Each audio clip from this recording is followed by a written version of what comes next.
जय हिंद। तो देखिए, जितने भी student UP board class 12 Hindi medium के हैं उनके लिए आज से आपके क्लास 12 केमिस्ट्री की क्लासेस स्टार्ट हो चुकी हैं और स्टेबल क्लास चैनल के माध्यम से आपको क्लास 12 की कंप्लीट तैयारी करवाई जाएगी। तो देखिए, पहला चैप्टर है आपका विलियन। तो देखिए, विलियन क्या होता है, सबसे पहले हम इसको ही समझ लेते हैं। विलियन जो होता है वो विलेय और विलायक से मिलकर बना होता है। विलेय और विलायक क्या होता है इसको हम आगे समझेंगे। तो देखिए, विलियन क्या होता है इसको पढ़ेंगे पहले। तो विलियन की डेफिनेशन क्या है? विलियन जो होता है उसमें दो या दो से अधिक पदार्थ होते हैं, या तो दो पदार्थों से मिलकर बना होता है या दो से अधिक पदार्थों से, यानी कि दो या दो से अधिक पदार्थों का बना समांगी मिश्रण विलियन कहलाता है।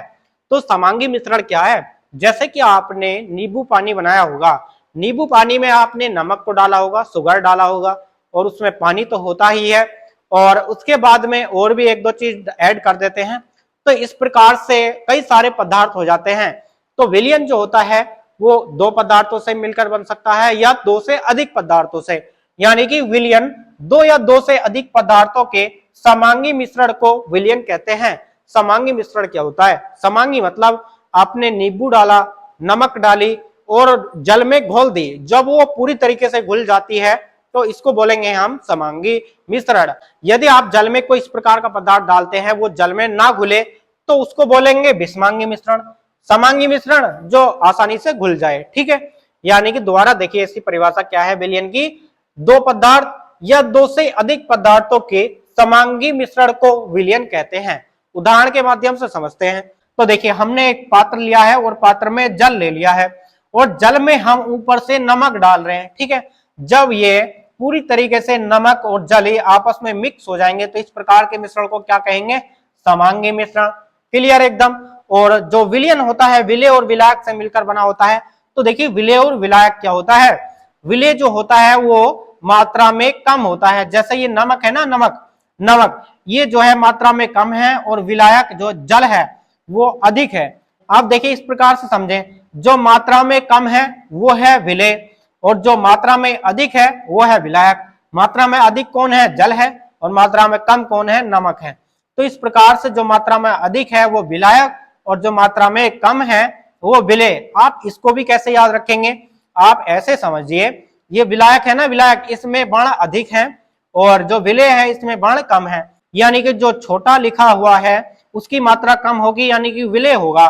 जो बड़ा लिखा हुआ है इस प्रकार से इसमें वर्ण अधिक है उसकी मात्रा अधिक होगी यानी कि वो विलायक होगा, जैसे कि जल है इसमें, ठीक है। तो इस प्रकार से आप समझ सकते हैं। विलेय और विलायक समझ में आ गया। आप एक उदाहरण को देख सकते हैं। उदाहरण में नमक के जलीय विलयन में नमक विलेय है, यानी कि जो यहाँ पर नमक का जलीय विलयन बना रहे हैं ना, जो नमक क्या है इसमें? विलेय है।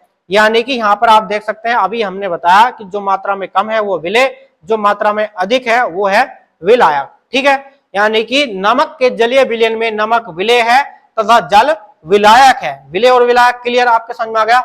और यहां से आपका एक एमसीक्यू बन जाता है विलियन चैप्टर से।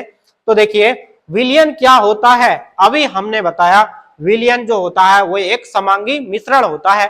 आपने परिभाषा में भी देख चुके हैं, जो विलियन होता है वो एक समांगी मिश्रण होता है। तो विलियन क्या होता है? एक समांगी मिश्रण है। क्लियर एकदम। उसके बाद देखिए, विषमांगी मिश्रण क्या होता है? जैसे कि आप समझिए, जल में कोई ऐसा पदार्थ मिला रहे हैं जो वो मिल नहीं रहा, ठीक है, यानी कि घुल नहीं रहा, उसको बोलेंगे विषमांगी मिश्रण।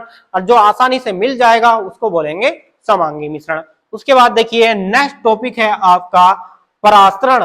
परासरण क्या होता है हम इस एग्जांपल के माध्यम से समझते हैं। तो परासरण की डेफिनेशन समझने से पहले हम पढ़ेंगे अर्धपारगम्य झिल्ली। तो अर्धपारगम्य झिल्ली क्या होती है?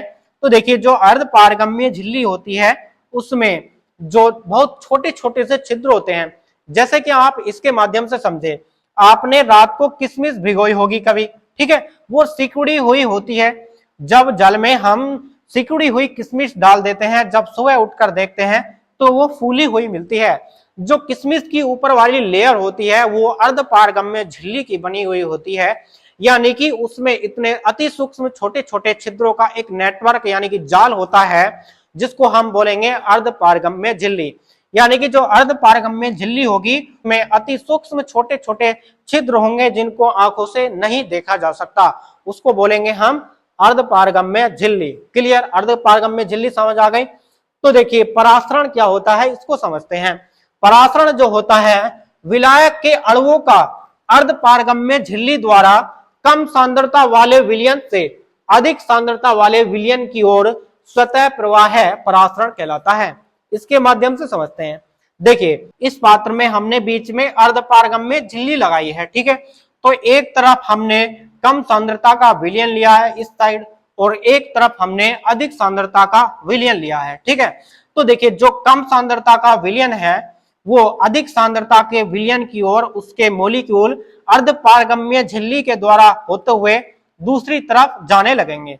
यानी कि कम सांद्रता वाले विलयन के जो मॉलिक्यूल हैं वो अधिक सांद्रता वाले विलयन की ओर जाने लगेंगे अर्धपारगम्य झिल्ली के द्वारा, ठीक है। यहां पर आप विलायक भी ले सकते हैं। तो देखिए विलायक के जो मॉलिक्यूल्स हैं वो अधिक सांद्रता वाले विलयन की ओर अर्धपारगम्य झिल्ली से होते हुए जाने लगेंगे, यानी कि स्वतः प्रवाह उनका होने लगेगा। तो यहां पर लिखा है हमने कि विलायक के अणुओं का अर्धपारगम्य झिल्ली द्वारा कम सांद्रता वाले विलयन से अधिक सांद्रता वाले विलयन की ओर स्वतः प्रवाह परासरण कहलाता है। यानी कि विलायक के अणुओं का अर्धपारगम्य झिल्ली द्वारा अधिक सांद्रता वाले विलयन की ओर स्वतः प्रवाह क्या कहलाता है? परासरण कहलाता है। क्या ये परासरण की जो क्रिया होती है इसको रोका जा सकता है? यस, परासरण की क्रिया को परासरण दाब के द्वारा रोका जा सकता है। तो नेक्स्ट टॉपिक पढ़ेंगे हम परासरण दाब। इसको हम एक एग्जांपल के माध्यम से समझते हैं। तो देखिए हमने एक यू शेप का पात्र लिया है और इसको हमने दो पार्ट में डिवाइड कर दिया है। यहाँ पर हमने लगाई है अर्धपारगम्य झिल्ली। अर्धपारगम्य झिल्ली हमने तो पीछे समझा दी है। उसके बाद देखिए एक पार्ट में हमने विलायक लिया है और दूसरे पार्ट में इसके विलयन लिया है। क्लियर, एकदम समझ में आ गया। एक तरफ हमने विलायक लिया है और एक तरफ हमने विलयन लिया है। विलयन तो आप जानते हैं विलय और विलायक से मिलकर बना होता है, और यहाँ पर जो इनकी दोनों की सांद्रता होगी, विलायक की सांद्रता कम होगी और विलयन की सांद्रता अधिक होगी, क्योंकि ये विलय और विलायक से मिलकर बना है, ठीक है। तो देखिए अब इस कंडीशन में क्या होगा, जो विलायक के मॉलिक्यूल्स हैं वो विलयन की ओर स्वतः प्रवाह करने लगेंगे अर्धपारगम्य झिल्ली के द्वारा। क्या इस प्रक्रिया को रोका जा सकता है? बिल्कुल, इस प्रक्रिया को परासरण दाब के द्वारा रोका जा सकता है। तो परासरण दाब क्या होता है? परासरण दाब को आप यूं समझें कि हमने एक यहाँ पर पिस्टन लगाई है, पिस्टन, ठीक है। पिस्टन में हम ऊपर से दाब डाल रहे हैं, ठीक है। पिस्टन के द्वारा ऊपर से इस साइड दाब डाल रहे हैं। ये जो प्रक्रिया है जो स्वतः प्रवाह हो रहा था, इस परासरण की क्रिया को हम रोकने के लिए ऊपर से बहुत न्यूनतम दाब लगा रहे हैं, ठीक है, विलयन की साइड से। जब हम विलयन की साइड से बहुत न्यूनतम दाब लगा रहे हैं तो इतना न्यूनतम दाब लगाएंगे कि जो ये परासरण की क्रिया है ये रुक जाए, ठीक है। तो परासरण दाब के द्वारा इस परासरण की क्रिया को रोका जा सकता है। तो देखिए परासरण दाब क्या है, यानी कि किसी विलयन पर लगाया गया वह न्यूनतम दाब जो परासरण की क्रिया को रोक दे उसको हम कहते हैं परासरण दाब। तो हमने इसकी परिभाषा में यही लिखा है कि किसी विलयन पर लगाया गया वह न्यूनतम दाब, यानी कि किसी विलयन पर लगाया गया वह न्यूनतम दाब जो परासरण की क्रिया को रोक दे। यहाँ पर जो परासरण की क्रिया हो रही थी उसको रोक दे, उसको परासरण दाब कहते हैं, ठीक है। क्लियर है एकदम। और जो परासरण होता है इसको हम पाई से प्रदर्शित करते हैं। परासरण दाब को किससे प्रदर्शित करते हैं? पाई से प्रदर्शित करते हैं। क्लियर, आपके ये परासरण दाब समझ आ गया। उसके बाद देखिए नेक्स्ट टॉपिक है आपका विसरण। तो देखिए विसरण क्या होता है? विसरण हम एक एग्जांपल के माध्यम से समझते हैं। जो विसरण होता है, यहाँ पर हमने एक पात्र को ले लिया है और पात्र में हमने जल लिया है, और जल में आप ये समझे एक रंग का क्रिस्टल डाल रहे हैं। आप एक एग्जांपल के माध्यम से समझे, आप प्रैक्टिकली भी कर सकते हैं। आप एक पात्र में जल को ले और जो पेन की इंक होती है ना, इंक, उसको एक बूंद टपका दें, ठीक है।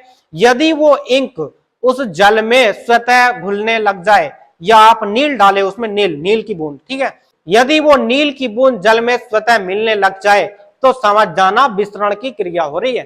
तो विसरण होता क्या, यहाँ पर देखिए किसी विलय को विलायक में घोल रहे हैं। तो देखिए जो विलय है वो एक रंग का क्रिस्टल है और जो विलायक है वो जल है। जो मात्रा में अधिक है वो जल है और जो मात्रा में कम है वो एक रंग का क्रिस्टल है, विलय, ठीक है। यानी कि हम जल में रंग का क्रिस्टल डाल रहे हैं, तो रंग का जैसे ही हम क्रिस्टल डालेंगे तो जल में जो है ये घुलने लग जाएगा। ठीक है, जो विलेय है वो एक रंग का क्रिस्टल है जिसकी सांद्रता अधिक है, जो जल है वो एक विलायक है जिसकी सांद्रता कम है। अभी हमने पीछे समझाया, जिसकी सांद्रता अधिक होगी कम सांद्रता वाले पदार्थ में घुलने लग जाता है। ठीक है, तो देखिए हम विलेय को विलायक में घोल रहे हैं, यानी कि जिसकी सांद्रता अधिक होगी वो कम सांद्रता वाले पदार्थ में घुलने लग जाएगा, यानी कि विलेय जो रंग का क्रिस्टल है वो जो है जल में घुलने लग जाएगा। तो यहाँ पर हमने विवरण में यही लिखा है कि किसी विलेय को, यानी कि किसी विलेय को विलायक में घोलने पर, विलायक में घोलने पर विलेय के कणों का अधिक सांद्रता से कम सांद्रता की ओर, यानी कि इसकी सांद्रता अधिक है और इसकी सांद्रता कम है, अधिक सांद्रता से कम सांद्रता की ओर स्वतः गति कर समांगी विलयन बना लेना विसरण कहलाता है। यानी कि जब हम जल में इस रंग के क्रिस्टल को डालेंगे तो ये स्वतः इस जल में घुलने लग जाएगा, जो अधिक सांद्रता वाला है वो कम सांद्रता वाले पदार्थ में मिलने लग जाएगा, इसको हम बोलेंगे विसरण।